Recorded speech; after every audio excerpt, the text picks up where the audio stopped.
Hello నమస్కారం friends, నేను మీ journalist Suranna. దాదాపు సిర్పూర్ నియోజకవర్గంలో నేను విస్తృత పర్యటన చేస్తున్నప్పుడు అనేక మందిని ఇంటర్వ్యూ చేస్తున్నాను. అందులో భాగంగానే ఈరోజు నేను దుబ్బుల నానయ్య మాజీ ఎంపీపీ వాళ్ళ ఇంటికి రావడం జరిగింది. దాదాపు ఒక 2-3 నెలల నుండి దుబ్బుల నానయ్య గారిపైన కొన్ని ఆరోపణలు వస్తున్నాయి. నానయ్య నిజంగా కొన్ని వందల ఎకరాల కబ్జాలు చేస్తున్నాను కొందరు, లేదు ఇది రాజకీయ కుట్రలో భాగంగానే నా మీద ఆరోపణలు చేస్తున్నారు నానయ్య. ఇలా విపరీతంగా వాట్సాప్ గ్రూపులలో సామాజిక మాధ్యమాల్లో ట్రోల్స్ అవుతున్నాయి. నిజంగా రాజకీయ భవిష్యత్తు నానయ్య గారికి ఎవరిచ్చారు? కోనడు కోనప్పకు నానయ్యకు మధ్య జరిగిన విభేదాలు ఏంటి అనే విషయాలు మేము క్లుప్తంగా చర్చించడానికి ఈరోజు నేను రావడం జరిగింది. మేము ముఖాముఖి చర్చిస్తాను. మీకేమైనా ప్రశ్నలు వేయాలని అనిపిస్తే కనుక ఖచ్చితంగా కామెంట్ రూపంలో తెలియజేయండి. నెక్స్ట్ మళ్ళీ కలిసినప్పుడు కూడా నేను క్వశ్చన్స్ వేసే అవసరం ఉంటుంది మిత్రులారా. Thank you very much. మిత్రులారా, మీకు తెలుసు అనుకుంటా, కనిపిస్తున్న అన్నగారి పేరు దుబ్బుల నానయ్య. ప్రస్తుతం నేను కొమరంభీం ఆసిఫాబాద్ జిల్లాలోని సిర్పూర్ నియోజకవర్గంలోని ఒక మారుమూల ప్రాంతంలో కొత్తగా ఏర్పడిన మండలం చింతల మానిపల్లి మండలం. ఆ మండలంలో కుగ్రామైన బాలాజీ అనుకోడులోనే ప్రస్తుతం ఉన్నాను. నానయ్య గారి ఇంట్లోనే ఉండడం జరిగింది. వాస్తవానికి నేను వస్తాను, క్వశ్చన్స్ వేస్తాను, ప్లస్ మిమ్మల్ని ఇంటర్వ్యూ చేస్తానని చెప్పిన వెంటనే మీరు ఏ ప్రశ్న వేసినా సమానం చెప్తాను సూరన్న అని చెప్పడం జరిగింది. నిజానికి అవి ఆరోపణల? నిజంగా నానయ్య గారు కబ్జా చేసిండా? వందల ఎకరాలు కబ్జాలు చేసుకొని సిర్పూర్ నియోజకవర్గంలో ఎక్కడ పడితే అక్కడ భూములను కబ్జాలు చేసుకొని తన రాజకీయ భవిష్యత్తును కాపాడుకోవడం కొరకు కోనడు కోనప్ప నుండి విడిపోయిందా? అసలు నానయ్య గారి చరిత్ర ఏంటి, రాజకీయ చరిత్ర ఏంటి? నానయ్య గారికి కోనప్ప రాజకీయ భవిష్యత్తు ఇచ్చాడా, కోనప్ప గారికే నానయ్య గారు ఇచ్చారా అనే ఈ వాస్తవ కోణంలో కొన్ని ప్రశ్నలు వేయబోతున్నాం. కాబట్టి ఖచ్చితంగా ఈ వీడియో పూర్తిగా వినండి. వాస్తవాన్ని మాత్రం వెలికి తీసే ప్రయత్నం చేస్తాను. ఎవరికో డబ్బా కొట్టుకుంటూ ఎవరికి ఇందులో జోక్కుంటున్నో ఆ విషయం మాత్రం ఇక్కడ చెప్పడం జరగదు. ఉన్నదో చర్చిస్తాం. అన్న నమస్కారం. అన్న నమస్కారం. అన్న ఎట్లన్నా రాజకీయ జీవితం ఇప్పుడైతే దాదాపు ఒక 2-3 నెలలు చూస్తున్నాం.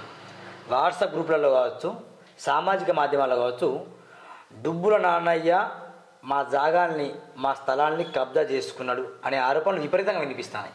ఇది వాస్తవమేనా? అందరికీ నమస్కారం. నేను మొన్ననే ఒక వారం క్రితం ఒక చింతల మానిపల్లి మండల కేంద్రంలో ప్రెస్ మిత్రులకు, ఎలక్ట్రానిక్ మిత్రులకు అందరికీ ఒక స్టేట్మెంట్ ఇవ్వడం జరిగింది.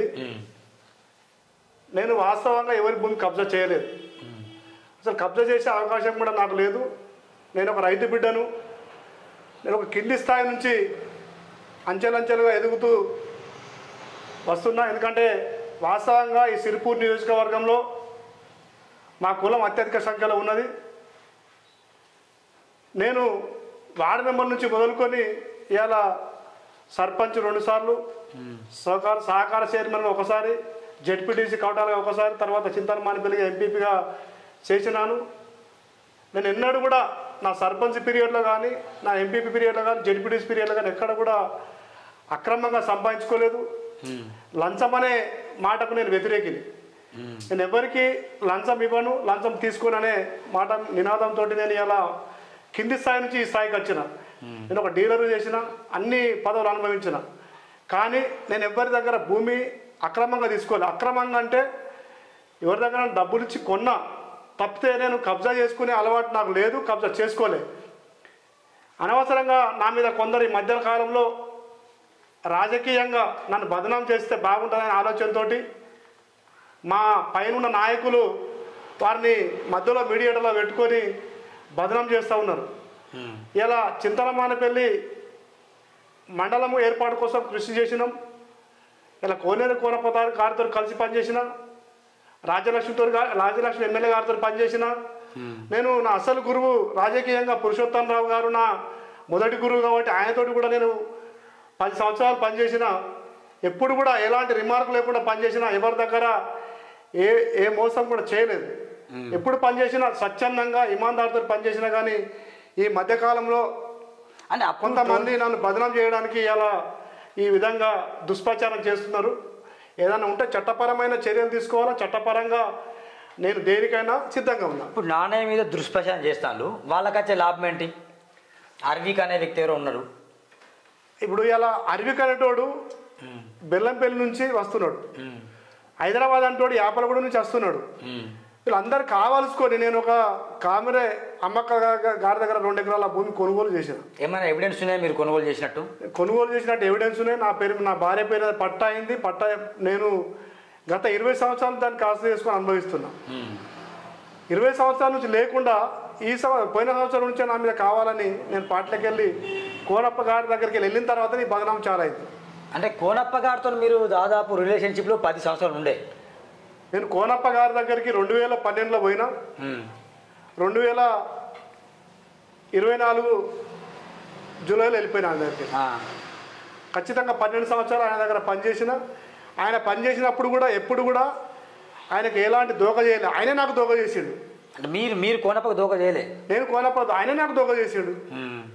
కోనప్ప మిమ్మల్ని రాజకీయంగా ఎదిగించినాడు కదా?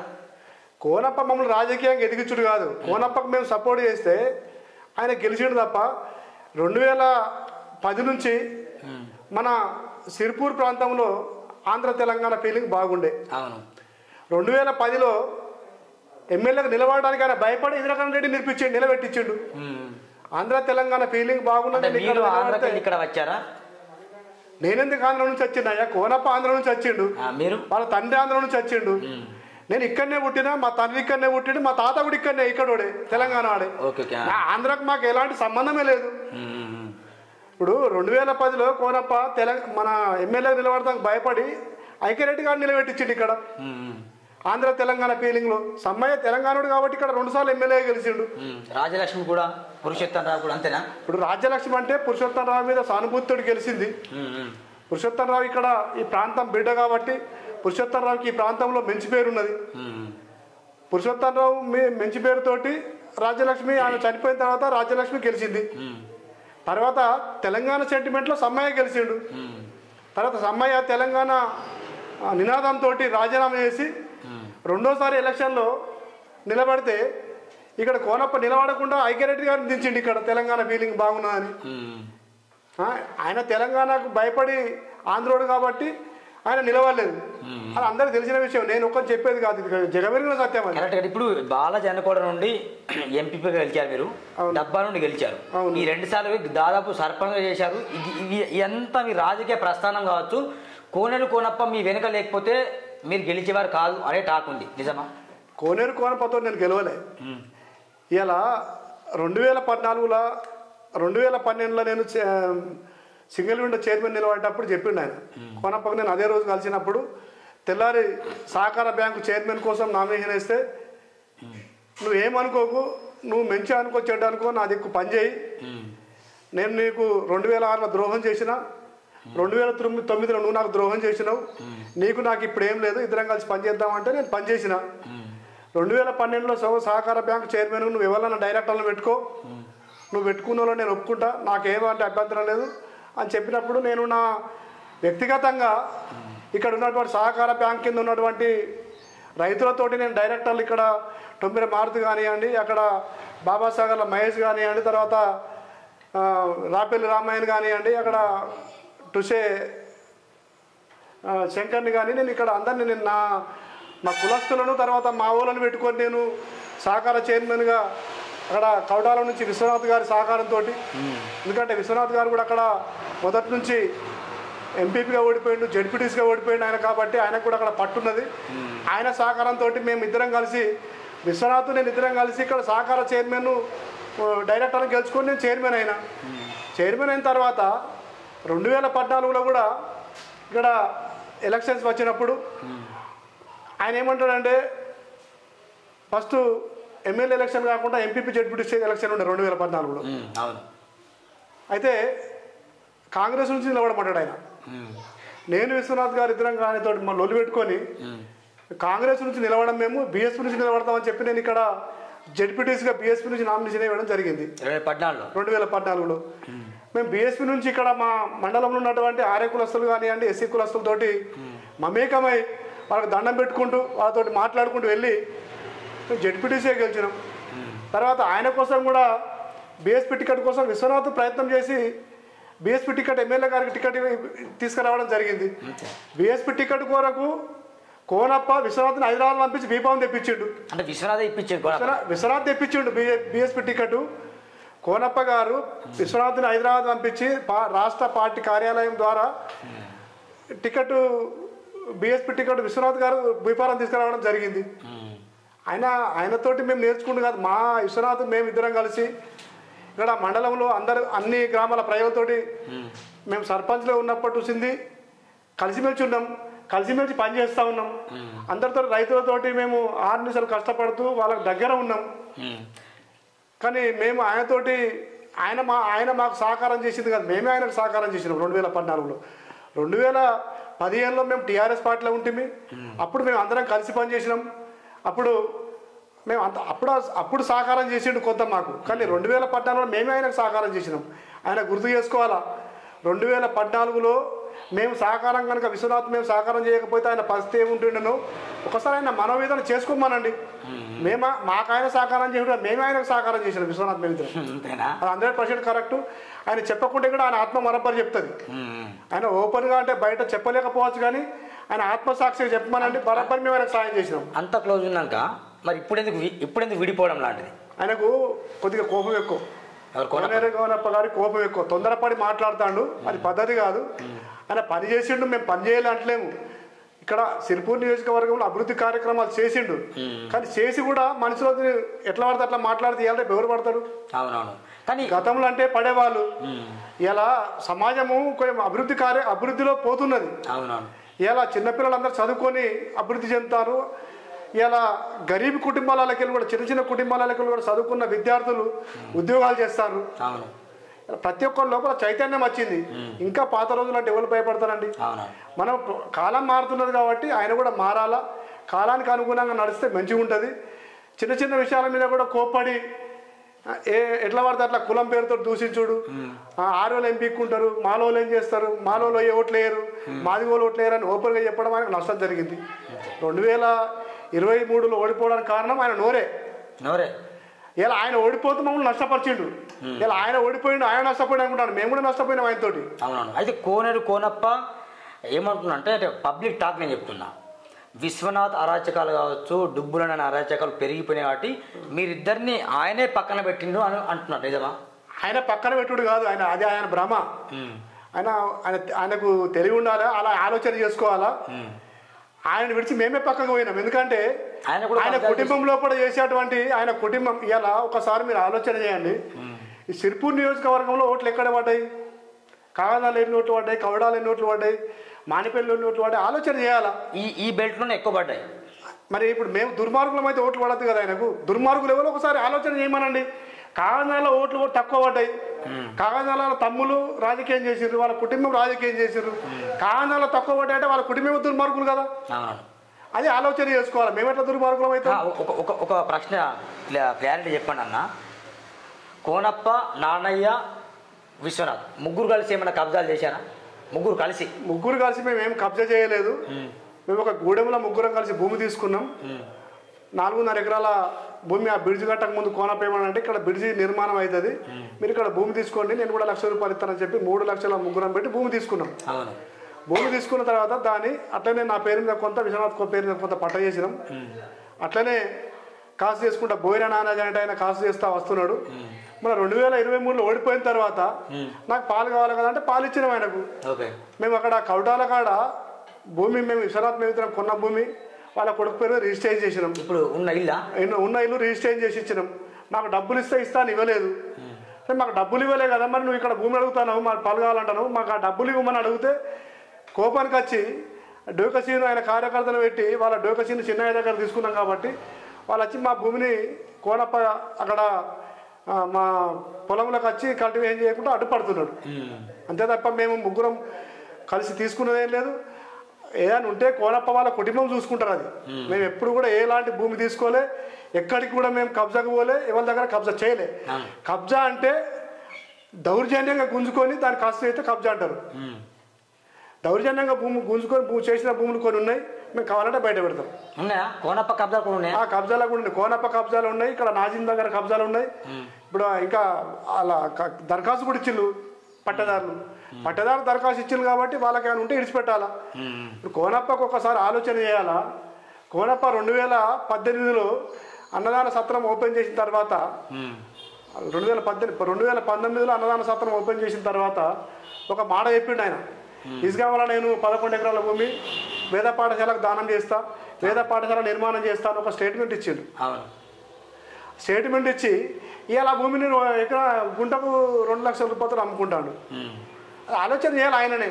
ఆయన ఎందుకు వేద పాఠశాల ధర్మం చేస్తా అన్నాడు, మళ్ళీ ఎందుకు అమ్ముకుంటాడు? ఆయనే దాన్ని ఆత్మవిమర్శ చేసుకో. మేము అనం అది ఆయనకే పుణ్యం, ఆయనకే పాపం. అది మేము అట్లా ఎక్కడ కబ్జా చేసుకొని భూమిని దానం ఇస్తాను లేదు, మళ్ళీ అమ్ముకోలేదు. మొత్తానికి కోనేరు కోనప్ప కుటుంబంలో ఉన్న కబ్జాల భూమి వివరాలు అన్నీ తెలుసా? కోనేరు కుటుంబం మీద కబ్జాలు ఉన్న భూములన్నీ మేము ఇంతకుముందు గతంలో కూడా మేము కంప్లైంట్ ఇవ్వడం జరిగింది. ఇప్పుడు ఇక్కడ ముత్తన్పేటలో కూడా క్రెషర్లు పెట్టిర్రు. అవును, దానికి కూడా ఆయన సహకరించిండు వాళ్ళ అల్లునికి. కాగజాల్లో కూడా కొన్ని కబ్జాలున్నాయి, వాళ్ళు కూడా కేసులు వేసిండ్రు. వాళ్ళ మీద కేసులు నడుస్తూ ఉన్నాయి. ఇలా బట్టిపల్లి కానివ్వండి, అందెవెల్లి కాడ కానివ్వండి, ఇలా గన్నారం కాడ కూడా కానివ్వండి, అలాగే కేసులు నడుస్తూ ఉన్నాయి. దాన్ని ఓపెన్గా చూసుకోవచ్చు. ఒకకాడ 20 ఎకరాలు, ఒకకాడ 8 ఎకరాలు, ఒకకాడ 4 ఎకరాలు, ఒకకాడ 11 ఎకరాలు కబ్జా. వాళ్ళు కబ్జా చేసి వాళ్ళ మీద కేసులు నడుస్తూ ఉన్నాయి.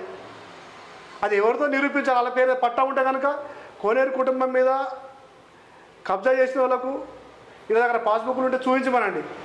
నా మీద కేసు పెట్టిండ్రు, నా మీద భూమి కబ్జా చేసినట్టు నేను పాస్బుక్లు చూపిస్తాను. ఒక మాట చెప్పారు మీరు ఏంటంటే 12 ఎకరాలు సంథింగ్ ఎన్నో గుంటలు మీ దగ్గర భూమి ఉంది, అంతకంటే ఎక్కువ ఉంటే నేను ఇస్తాను చెప్పారు, ప్రభుత్వానికి ఇస్తాను చెప్పారు. బరాబర్ ఆ మాట మీద స్టేట్మెంట్ ఇప్పటికి ఉంటారా కట్టుబడి? ఆ మాట మీద ఎప్పటికైనా కట్టుబడి ఉంటాను నేను. ఎందుకంటే అంటే మీరు కబ్జా చేసి ఒక్క గుంట కూడా తీసుకోలేదు? నేను తీసుకోలేదు, నేను తీసుకోను కూడా. నాకు ఆ అవసరం కూడా లేదు. నాకు ఇప్పుడు ఇక్కడ 2 ఎకరాల భూమి కామరాల దగ్గర ఉన్న భూమి ఉన్నది. ఇక్కడ మా అనుకోడ శివాల 7 ఎకరాల భూమి ఒక కాడు ఉన్నది. గూడెం కాడ ఎకరన్నర ఉన్నది నాకు భూమి. మా తాత సంపాదించిన భూమి ఎకరన్నర ఉన్నది. అంతకంటే ఎక్కువ ఎకరం భూమిన ఒక సెంటు భూమినే తీసుకొని నేను దానికి కట్టుబడి ఉంటాను కదా. ఒక్క సెంటు భూమి కూడా నేను 12 ఎకరాల కంటే ఎక్కువ ఉంటే వదిలిపెడతాను, నేను కాగితం రాసిస్తాను. అంతే. మరి ఈ ఆరోపణలు ఎట్లా చూస్తాను మీరు? అంటే గతంలో కోనేరు కోనప్ప దగ్గర మీరు పని చేసినప్పుడు ఈ ఆరోపణలు లేకుండే వాస్తవానికి. అవును. బయటికి వచ్చిన తర్వాత ఆరోపణలు మొదలైనాయి. అంటే ఆయన కావాలని ఇప్పుడు ఎందుకు కాలే, ఇప్పుడు ఎందుకు మొదలవుతున్నాయి? మరి ఆయన కావాలని ఇప్పుడు ఇలా సిరిపూర్ నియోజకవర్గంలో ఆయన 2-3 కులాలకు దూరం ఉన్నాడు. ఏ కులాలకు? మరి ఎస్సీ కులాలని ఇంతకుముందు గతంలో తిట్టిండు. మా కులం మీద కూడా ఆతలు ఇక్కుండా ఇదని తిట్టిండు నా ముందరే. అవును. కొంత పబ్లిక్ కూడా వ్యతిరేకత వచ్చింది. ఇప్పుడు నువ్వు చేసినావు, నువ్వు చేయలే అంటలేను, బాగానే పని చేసినావు, పని చేసి తిట్టిన తర్వాత ఎవరైనా దూరం అవుతారు కదా. ఇప్పుడు నేనేమైనా సాయం చేస్తే చేసిన కావచ్చు, చేసినాక కూడా తిడితే ఎవరన్నా నా దగ్గరకు వస్తారా? సాయం చేసినవు సాయం చేసినట్టే ఉండాలని గౌరవం ఉంటుంది. సాయం చేసి కులాలు తిడితే రేపు కులస్తులకు కూడా ఇబ్బంది అనిపిస్తుంది కదా. అట్లా కొన్ని కులాలకు లోపల బయట చెప్పలేకపోతున్నారు, కానీ లోపల అందరికీ ఆయన మీద వ్యతిరేకత ఉన్నది. అది ఆయన గమనించుకోవాలా. ఆయన ఎవరెవరిని ఏమన్నాడని ఆయన ఆత్మకు తెలుసు కదా. అవునవును. ఇప్పుడు డుబ్బులనే ప్రస్థానం ఎంపీపీ నెక్స్ట్ రాజకీయ భవిష్యత్తు ఎట్లుంటుంది? మరి ఎంపీపీతోనే ఉంటుందా, లేకుంటే ఎమ్మెల్యేకి ధీటుగా కోనప్పతోనే పోటీ పడే అవకాశం ఉందా?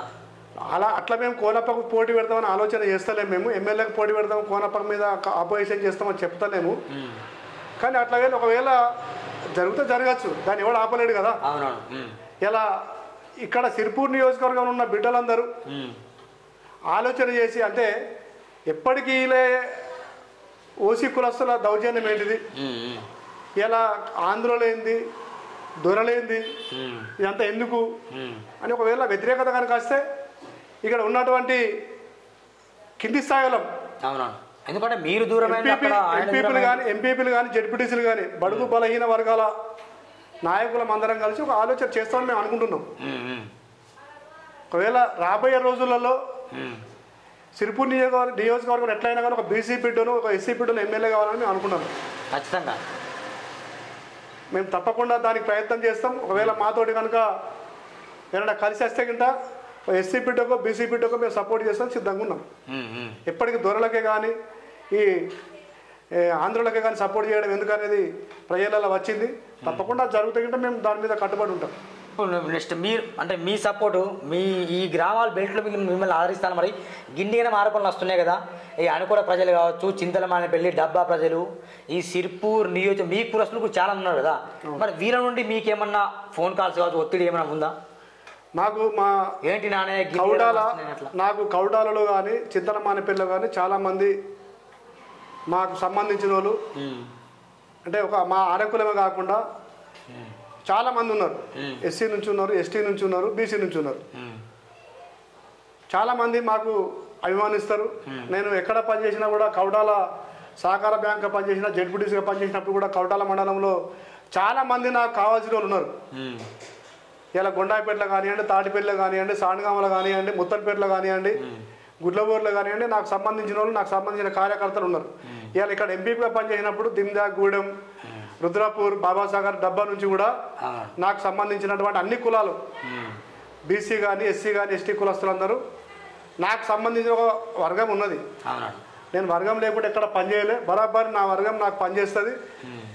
మా వాళ్ళు బాధపడుతున్నారు అనవసరంగా. మా అన్న మీద కొంతమంది రాజకీయ దురుద్దేశంతో ఇట్లా కక్షపూరితంగా బదనాం చేస్తూ ఉన్నారు. ఇది కరెక్ట్ కాదని చెప్పి మొన్న గతంలో కూడా బెజ్జూరు పోలీస్ స్టేషన్లో, మానేపల్లి పోలీస్ స్టేషన్లో, కౌటాల పోలీస్ స్టేషన్లో, సిర్పూర్ పోలీస్ స్టేషన్లో కూడా మాకు సంబంధించినటువంటి నాయకులు కంప్లైంట్ చేయడం జరిగింది. ఈ సోషల్ మీడియాలో వస్తున్నటువంటి ఆరోపణల మీద బెజ్జూరు, కౌటాల, చింతలమానేపల్లి, సిర్పూర్ 4 పోలీస్ స్టేషన్లలో కూడా మా సర్కిల్ పరిధిలో కంప్లైంట్ చేసిర్రు. మా వాళ్ళు వట్టిగా ఏం లేరు. నాకు తప్పకుండా నాకు అభిమానులు ఉన్నారు, నన్ను అభిమానించే మా కార్యకర్తలు ఉన్నారు, అందరు ఉన్నారు. నాకు అనుకున్నంత వారు ఏదో తీసిపారెత్తే నేను పోయేవాడిని కాదు. నేను 25-30 సంవత్సరాల నుంచి నేను ఇక్కడ సర్పంచ్గా, చైర్మన్గా, జడ్పీటీసీగా, ఎంపీపీగా పనిచేసిన. నేను భయపడని కాదు. ఇవన్నీ మాటలు మాట్లాడతాను. ఈ డుబ్బుల నాన్నయ్య ఊర్లో ఉండట్లేదు, బాగా ఒత్తిడి, ఎటో బయట చంద్రపూర్ వెళ్తాడు, ఛత్తీస్గఢ్ వెళ్తాడట, వనపక అంటాను నిజమా? నేను ఎవ్వరికి భయపడనయ్యా. గతంలో 2003-2004 అప్పుడు పూర్తిగా ఇక్కడ నక్సలైట్ల భయం బాగుండేది. అటువంటి అప్పుడే నేను ఊరిసి పెట్టిపోలే. గీలేని లెక్క నాకు చెప్పు. నక్సలైట్లకు భయపడే నేను అందరు చాలా మంది ఇక్కడికి వెళ్ళి ఇక్కడ ఉన్నటువంటి పెద్ద నాయకులు అందరు కావనాలు జాగబట్టిను. అప్పుడే నేను ఇక్కడ సర్పంచ్ ఉండి ఊరిసి పెట్టిపోలేదు. నాకు ఇప్పుడు గీలది ఒక లెక్కన. అవును. మరి కొందరు ఏమంటారు వల్ల ఇప్పుడు రాజకీయంగా కోనప్ప, డుబ్బుల నాన్నయ్య విడిపోయింది, కానీ ఇదే రాజకీయం కోసం మళ్ళీ ఇద్దరు కలుస్తారంటాను. అప్పుడు కలిస్తే ఇంట్రో చేసిన నేను కూడా బదనాం అయితే ఎగ్జాంపుల్ నేను ఇన్ని అడుగుతున్నా. తప్పది. మేము మళ్ళీ కోనప్ప నాన్నయ్య కలిసే అవకాశం లేదా? మరి ఈ జీవితంలో మాత్రం కోనప్ప నాన్నయ్య కలవరు. మళ్ళీ వచ్చే జీవితంలో కలిస్తే చెప్పలేదు. ఎందుకంటున్నా అంటే గతంలో నేను కూడా మీ మీద కొన్ని అనుచిత వాక్యాలు చేసిన, అప్పుడు బహిరంగ క్షమాపణ కోరుకున్నా డుబ్బుల నాయకులు అన్నాని. అప్పుడు ఆ విషయంలో కూడా మీరే నా మీద ఎఫ్ఐఆర్ చేయించారు. మీరు ఒకటి గుర్తుపెట్టుకోండి సూరన్న గారు, మీరు అన్న మాటలకు నేనేం ఆవేశపడలే. అవునా?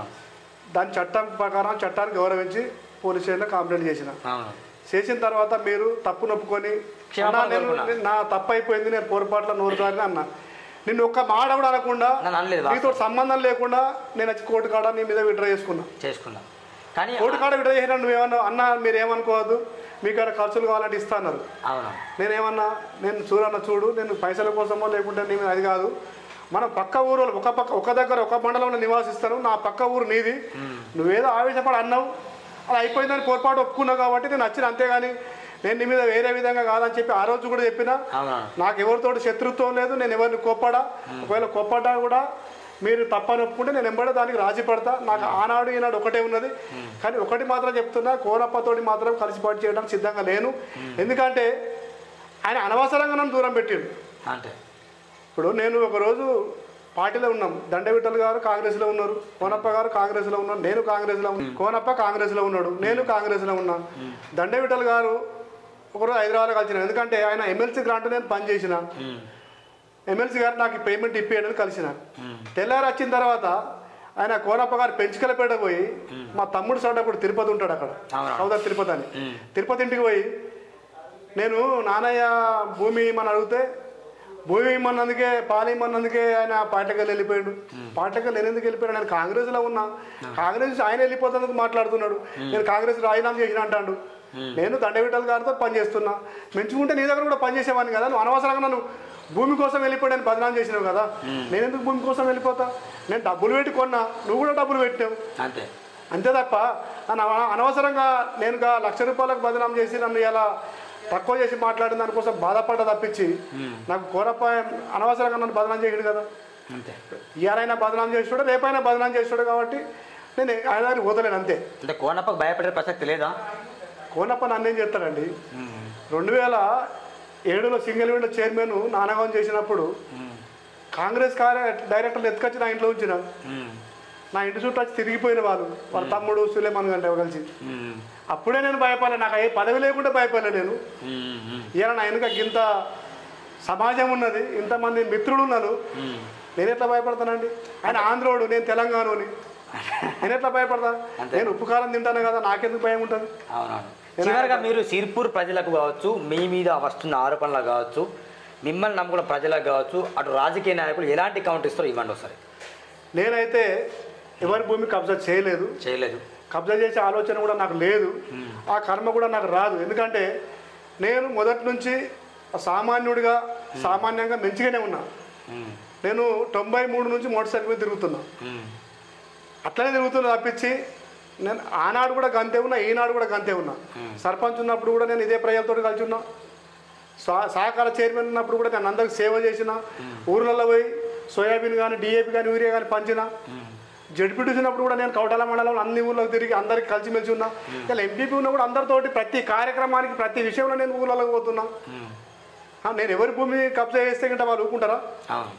నేను ఏదైనా కూడా నేను కబ్జా చేసినట్టు ఆధారాలు ఉంటే గింట ఇలా కోర్టు ఉన్నది, చట్టం ఉన్నది, న్యాయస్థానం ఉన్నది. న్యాయస్థానంలో నా మీద ప్రూవ్ చేస్తే గింట నేను దేనికైనా ఒప్పుకుంటా. ఎక్కడైనా నా దగ్గర అన్యాయమైన భూమి కానీ అన్యాయమైన డబ్బు కానీ అన్యాయంగా ఏదైనా ఉంటే గింట ప్రభుత్వం తీసుకోవచ్చు. నా దగ్గర ఏది కూడా అన్యాయంగా లేదు, నేనేమి ఎక్కడ కూడా అన్యాయం చేయలేదు. నేను ఏ రైతులకు భయపడా, ఎవరికి భయపడను. నేను అందరితోటి మమేకమే కలిసి ఉన్నా కానీ నేను ఎవరికి భయపడో లేకుంటే ఎవరితోటో సంబంధంతో నేను ఇట్లా భయపడి చెప్పడం లేదు. నాకు అందరితో మంచిగా ఉన్నా నేను, నాకు ఎవరితోటి భయం లేదు, నాకు ఎవరితోటి దుష్మని కూడా లేదు.